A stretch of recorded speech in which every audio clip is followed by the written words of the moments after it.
বরেন্দ্রভূমিতে সদির খেজুর বাগান ও নার্সারির পক্ষ থেকে আমি মোহাম্মদ ওবায়দুল ইসলাম রুবেল বলছি।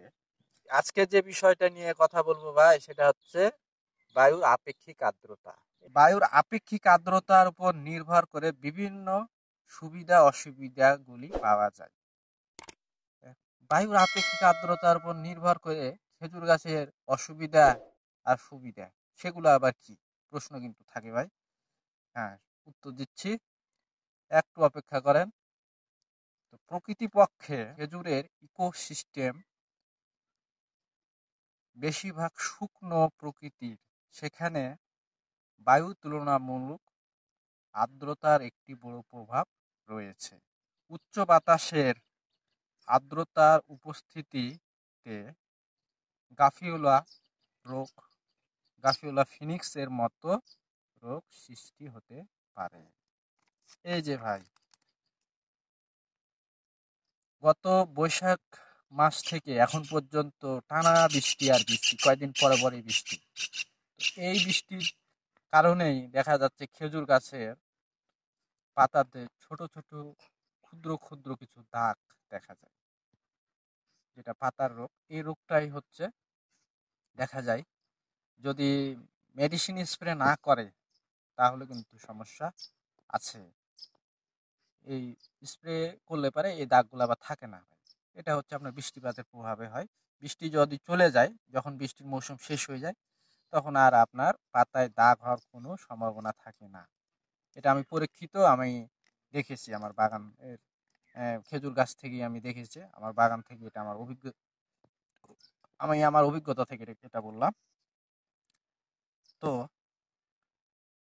অন্যদিকে যখন বাতাসের আর্দ্রতা কম থাকে, তখন ছত্রাকজনিত রোগগুলির অনুপস্থিত থাকে, আর কীট পতঙ্গ এবং মাইটের আক্রমণ প্রভাবিত হয়। এখন মাইটটা কি ভাই, এটা কিন্তু একটা বিষয়, এ বিষয়ে পরে আমি আপনাদের সাথে কথা বলবো, যে আসলে কীট পতঙ্গ, তারপর হচ্ছে এ মাইট, এই বিষয়টা নিয়ে আমি পরে কথা বলবো। খেজুর গাছে যে বিভিন্ন রকমের যে পোকাগুলো আছে, সে পোকা আর বিষয়ে আমি কথা বলবো, কিভাবে দমন করা যাবে সে বিষয়েও আমি ভিডিও দেব। মাইট কি, সে বিষয়ে আমি কথা বলবো। তো আমার চ্যানেলের সাথে থাকবেন, আমার সাথে থাকবেন ইনশাল্লাহ। তো বায়ুর আপেক্ষিক আর্দ্রতার উপর নির্ভর করে খেজুর নরম ও শুকনো হবে। বায়ুর আপেক্ষিক আর্দ্রতার উপর নির্ভর করে খেজুর শুকনো হবে না নরম হবে ভাই, এটা একটা বিষয়। এটাও কিন্তু বায়ু আপেক্ষিক আর্দ্রতার উপর নির্ভর করে। আরেকটা বিষয়, সে বিষয়ে আমি আরেকটা ভিডিও দিব, সেটা হচ্ছে বায়ুর আপেক্ষিক আর্দ্রতার উপর নির্ভর করে খেজুরের ফলের স্বাদ, ফলের হলুদ রং, এবং কিছু খেজুর আছে, হ্যাঁ, কিছু খেজুর আছে আপনারা হয়তো দেখবেন যে খেজুরের একটা রিং হয় সাদা, গোল বৃত্তের মতো একটা রিং হয়, সেটা কিন্তু আপনারা দেখবেন। এই বিষয়ে আমি কথা বলবো।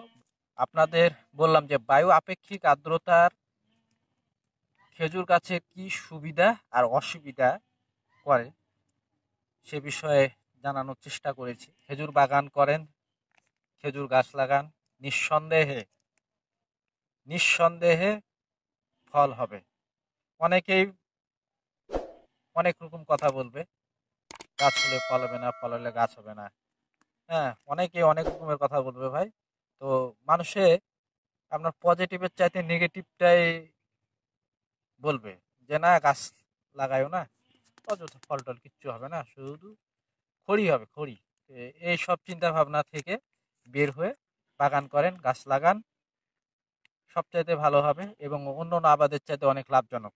সকলে ভালো থাকবেন, সুস্থ থাকবেন, আল্লাহ হাফেজ।